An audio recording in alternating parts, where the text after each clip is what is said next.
By the spring of 1901, Europe, Western Asia, and North Africa are all at peace.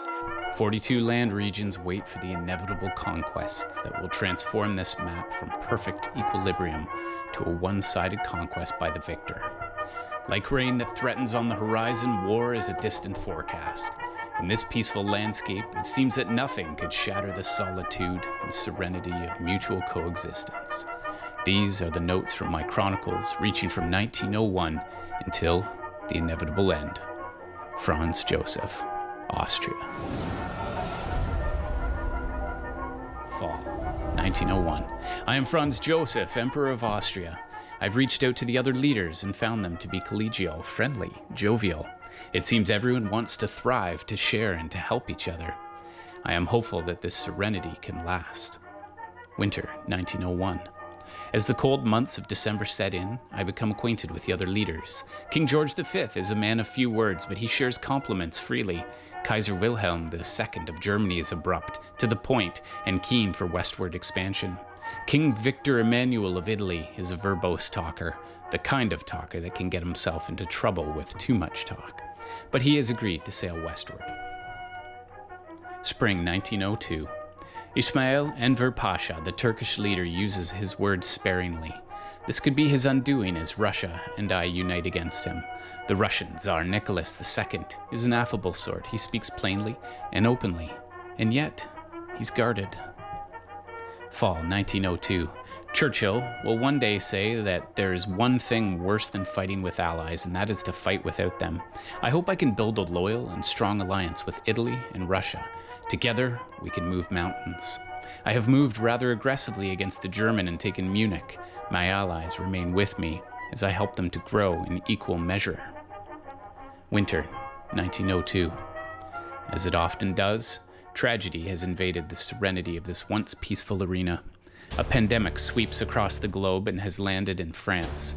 The once affable and personable Premier Ministre, Émile Loubet, has taken ill, and all the leaders have agreed to a ceasefire until such a time as he is well. Spring 1903. Spring renews France, and new hope is imbued into the game. The seasons have changed, and so too have all the power alignments in Europe. Russia has abandoned me, and Italy has closed in. As Tolkien once said, faithless is he that says farewell when the road darkens, and so I toil to mend the shattered hopes of loyalty with Victor Emmanuel and Tsar Nicholas. I continue to be the loyalist, true to both Russia and Italy. But it appears my efforts to unite have been torn apart by greed and self-interest.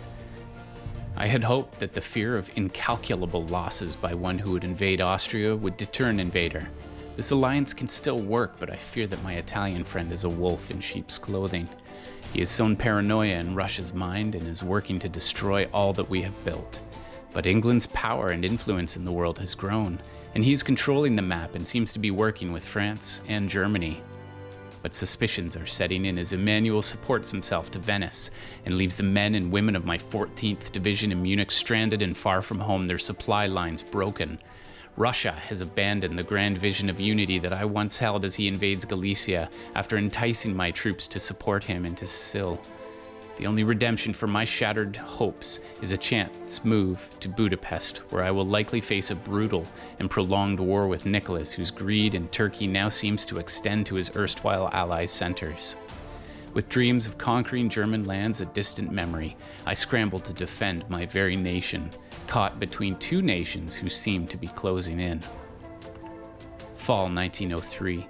There is little that you can do when a seismic shift of this magnitude rolls up in your doorstep, other than make a guess and follow a hunch. Fall of 1903 turned from my imminent demise to a small victory. I have mended fences with Nicholas, and he has agreed to help me surround and destroy the Italian fleet in Bulgaria. A lucky series of orders has broken Italy's attack on Trieste, and I live to see yet another year. Winter 1903. Cold winds blow across Europe as war reaches from Portugal to St. Petersburg. Munich is abandoned and returns home to crew a newly formed vessel that will aim its prow towards the Italian shores. But Italy is growing at an alarming rate. Silesia has given up hopes of holding Berlin and is returning to protect his home, his family. Spring 1904. Nicholas has proven to be a trustworthy ally and has offered valuable intelligence. Turkey has agreed to become an elite Janissary fleet and also part of our expansion into Italy. Greece has fallen as I secure my holdings and rebuild. This last year has been filled with tension and unease for the Austrian people, but they are once again secure. Fall 1904. The surprise attack on England has not gone unnoticed throughout the continent, and its reverberations have echoed across the map. Emmanuel has made some conciliatory gestures and withdrawn from Tyrolia in a bid to dig in and weather the Austrian storm that's ebbing towards his shores. Pasha has broken into the Ionian Sea and is ready to make good on his survival deal by assaulting Emmanuel of Italy. Winter 1904.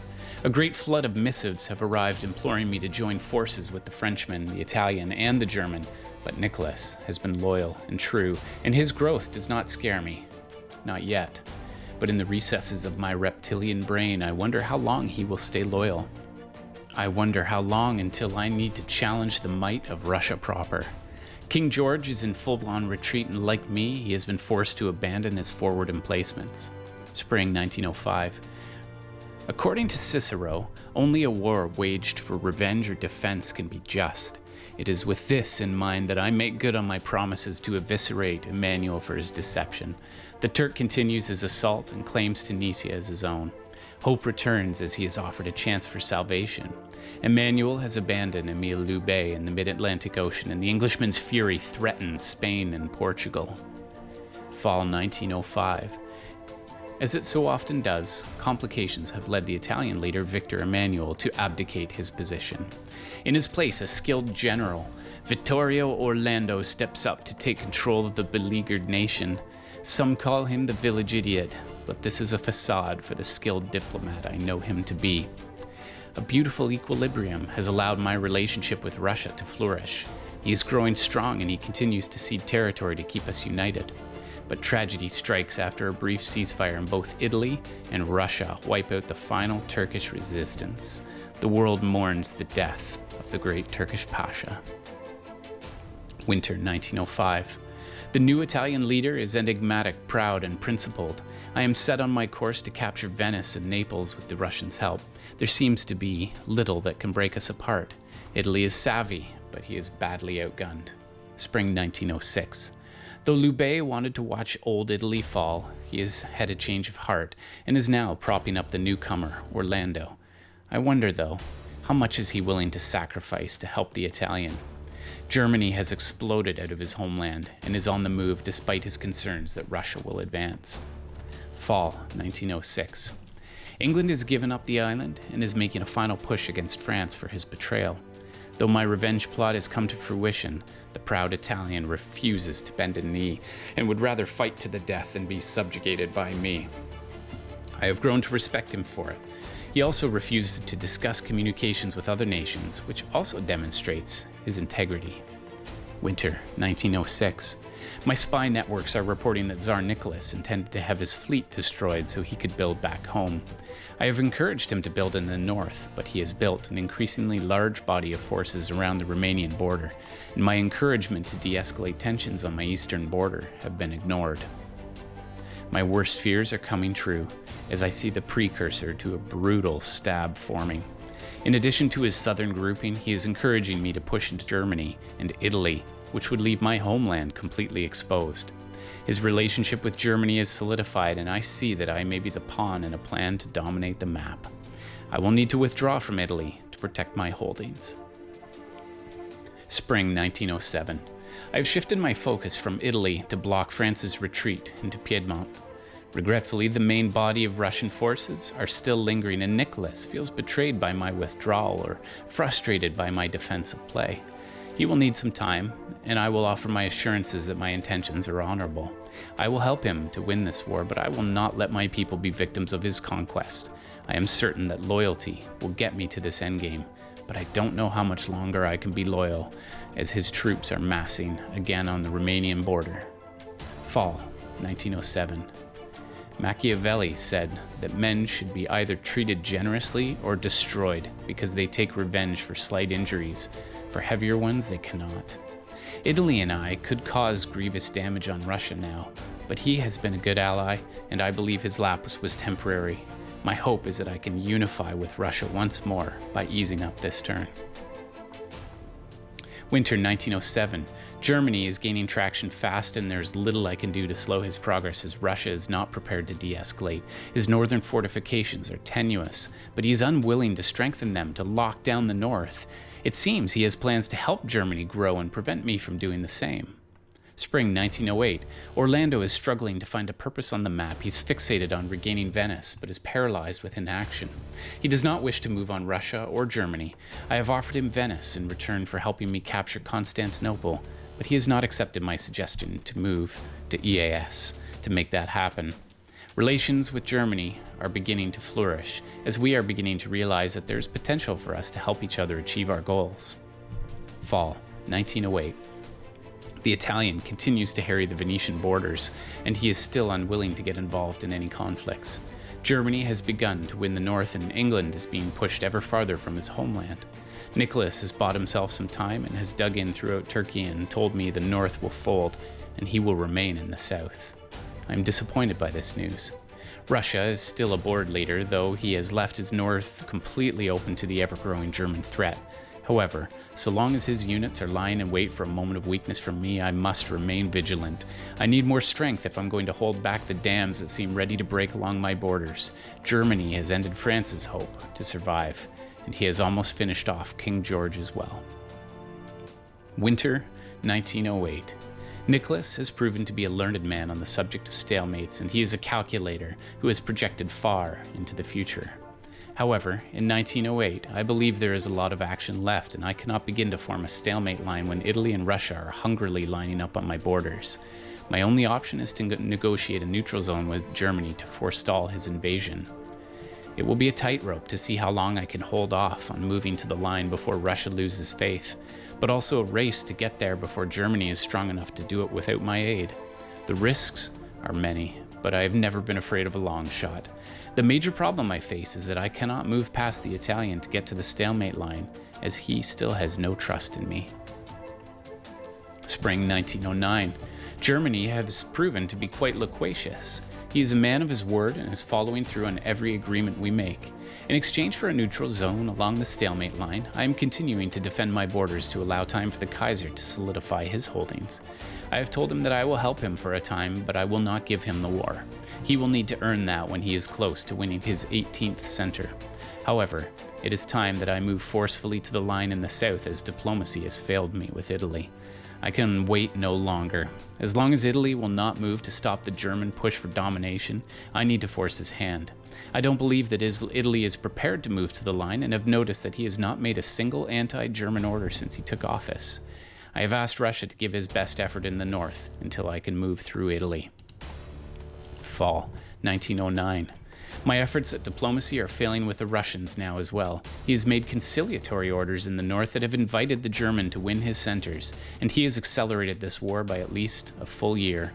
The Kaiser has agreed to keep King George alive, as he is helping me with the Italian conquest. Winter 1909. My hope is that Russia will finally begin to put up a strong effort in the north. His play to force me to the line faster is not proving to be effective. Rather, the German is moving slowly and deliberately and keeping his word at every step. My best hope lies not in negotiations with Russia now, but in those with Germany. I have asked Russia to disband Ukraine and keep north so that we have a chance of stopping the German with that fleet. But he has done the opposite, and I have yet to break Italy. So long as we continue to work contrary to each other, there is no hope for any of us to stop the solo win. Spring 1910. I think Russia and I have finally made some headway. He's beginning to fortify the north and relax his hold on Turkey. My tanks have rolled into Rome and my fleets are harbored in Tunis. I will soon be in position to form a stalemate line, but I am desperate to have England's help, as I know he will form the line and staunch the German advance. I've been waiting for the proverbial canary in the mine shaft from Germany. I thought it would be him moving to Portugal, signaling to me that he was going for total dominance. But it turns out he has dropped boots into North Africa. It seems our time of neutrality has ended, and he is going for glory. Fall 1910. England has fallen, and I could not get his fleet to Naples despite my best efforts. I sent an order to my fleets in Tunis to block a potential maneuver from Mao to west. But at the last moment, I decided I was better to hold Tunis and eliminate the obstacle blocking my passage to the line. In the end, I have let Germany get a foothold in west, and I fear that mistake may be my undoing. The Great Bear has risen up as I hoped he would, and the race to the end has begun. Winter 1910. My attempt to eradicate Italy may well be my undoing in this game. The only way to stop the German is to enlist the help of the Italian, who I have so recently diminished. I know he will not join with Russia and I for my sake, but I hope that he will do it for Russia's sake and for his own. We have formulated the best approach to halt the German advance. I will hold in Tunis and Italy will support me. That will prevent Germany from getting a foothold. Spring 1911. I see that Italy has not followed through, and he has notified Russia and I that he is with the German and will see him across the line. I cannot blame him, and I will reap what I have sown. It was time to mobilize my troops and enter Piedmont, Tyrolia, Bohemia, and Budapest. It is time to advance and create the line that Nicholas was projecting back in 08. I have invited Russia into Greece, knowing that I may need to cede a center to him if we are going to hold the north. Vittorio Orlando is prepared to be eliminated if he can exact his revenge on me, and there seems to be little we can do to persuade him otherwise. My hope is to force retreat him, keep him alive, and hope that he reconsiders his position in the fall. Hours from sending orders to the front line, Italy says he will help. I am to support him into Tunis.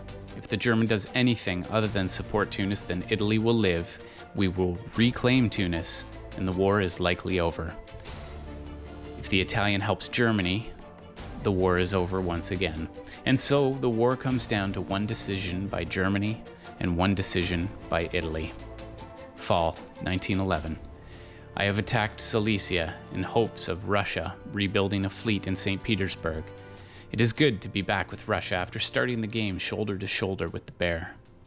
Winter 1911. Vittorio Orlando is good for his word. He has followed through. The German has been pushed back. The line has been held. My troops have dug in along the stalemate line in perfect symmetry. Italy has weathered the storm. Russia and I have united once again. And Germany has ruled the greater part of the mainland with impressive tactical skill and exemplary diplomatic ability. He has truly earned his position and has a well-deserved strong finish. Now that stability and order have returned to Europe, it is time for peace to flourish once more, and for celebrations to begin. Sincerely, from the diaries of Franz Joseph of Austria. If you've enjoyed these insights into Franz Joseph's mindset, please consider liking his journals and also joining the legendary Tactics Alliance by subscribing. Thanks for your time.